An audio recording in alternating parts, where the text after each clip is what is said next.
What is up there, beautiful people, and welcome to another edition of Just Trending News. Okay, so today we're going to be speaking about everything that is related to drip footwear, and obviously drip footwear getting liquidated allegedly after it has, filed for bankruptcy, or after the CEO has filed for bankruptcy. I believe the CEO's name is Lekau, right? And I've seen a lot of people basically celebrating on social media the fact that the company is getting liquidated, and honestly, for me, I think this is a tactic, and I'm going to say allegedly, in my personal opinion, based on what Lekau's wife said when she went on a podcast with Madam Speaker.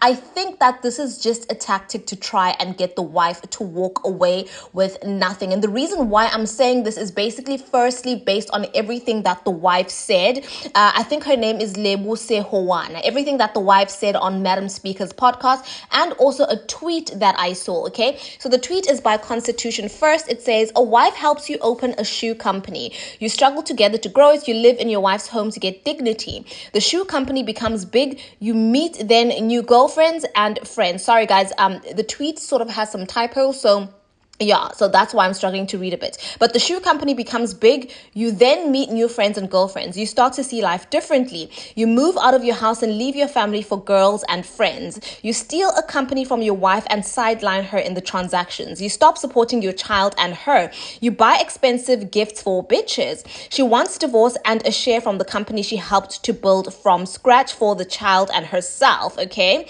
You play delay games and you're being a narcissist. You start opening many shell companies so that you can run down the one that the wife is fighting to get shares from. So basically, I think what he's saying here is that the shell company might allegedly be the company that what's his name, Lekau, owes 20 million rands, I believe, to. You run it to the ground and move all valuable assets to blind shelf. You declare bankruptcy in the shoe company. You liquidate it. You then resume the divorce talks when you have nothing of value left in your name. You portray victimhood on social media and rile up your Twitter bots, influencers, to portray you as an entrepreneur who falls and rises from the ashes.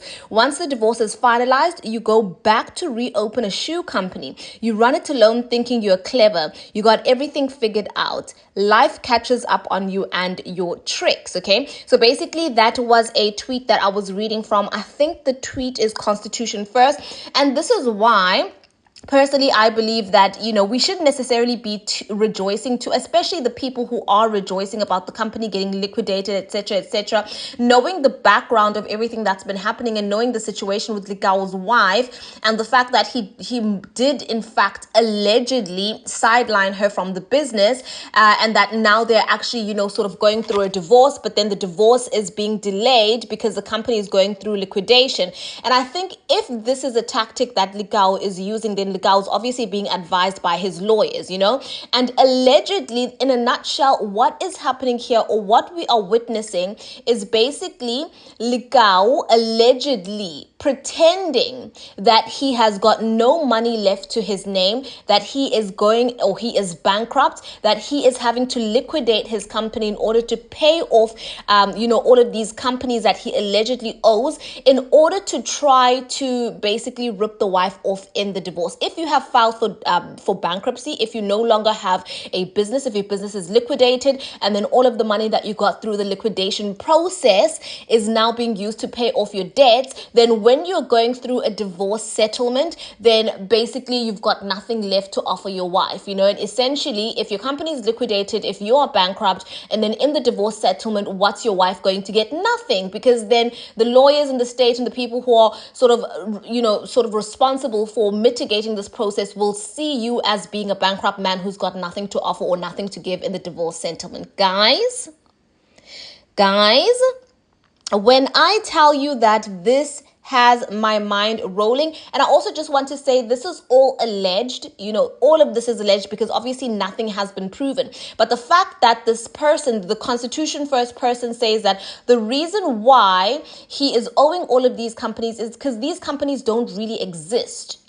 These companies might, that Lekau allegedly owes money to, they might exist on paper, but it might be shell, he said. I think he said something along the lines of they might be shell companies that he open up or associates open up in order to make it seem as though, Drip owes money to these companies. And then that's why Drip is having to now liquidate themselves. Guys, this is literally crazy. This is literally crazy. But I just wanted to go back to a summary. This is again from Constitution First about everything that Lekau's wife basically alleged on the Madam Speaker podcast. Okay, it says Drip owner Lekau Sehuana has been living a lie his whole Drip life and messing up my life, including that of his son and my family. So I believe these are like statements of what the wife has said. Okay. His story of a shack pop Drip store is a figmentation. Drip was never started from a shack. I started that company from my house with him. He has been running away from divorce since 2022. He has neglected his son even after a court instructed him to at least visit him for 2 months. His son is now 6 years. He hasn't been to school.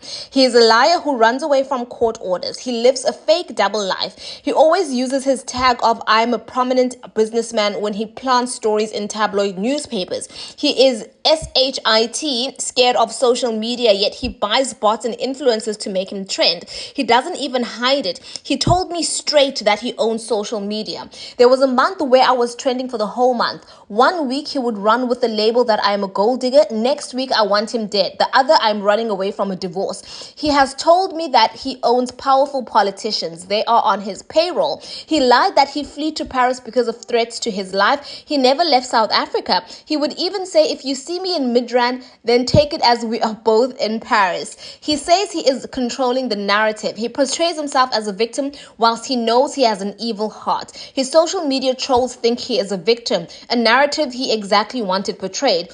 He doesn't even look after his own mom and family. I'm not working, but I make means that his own family gets something. Girl, I didn't know that she had said that she makes means that her current husband that she's separated from's family gets something. I wouldn't. He says he is powerful. He will make sure that I run out of cash to challenge him in court. He initially forced me to accept a divorce settlement where I would leave with nothing. Okay. I even had a miscarriage before, or maybe because of the cycle. The guy is sick in his head. So basically, allegedly, those were statements that were made by in the full interview of Lebohang Sehowana, who is Lekau's estranged wife, I believe. And if you piece together everything that she said when she went on that interview with Madam Speaker, and you also piece together the latest tweet and the fact that they are in fact Drip might be filing bankruptcy or going through a bankruptcy, not Drips, excuse me, Lekau might be going through a bankruptcy and liquidating Drip. It does sort of, like, if you connect the dots, I wouldn't say that what this tweet said from First Constitution, that this is all a ploy to make sure the wife walks away with nothing. I wouldn't just say that that's unfathomable or something that's impossible, something that could never happen. But anyways, I just wanted to quickly give you the word on the streets about this one. Don't celebrate too much and say, oh yes, he's finally getting his karma because he tried to F his wife over and now he's getting his karma. This might all actually just be a plan and a ploy to make sure that the wife walks away with nothing. Well, tell me what you think about this in the comment section, my darlings. Don't forget to like, comment, share, and subscribe, and I'll see you in my next upload.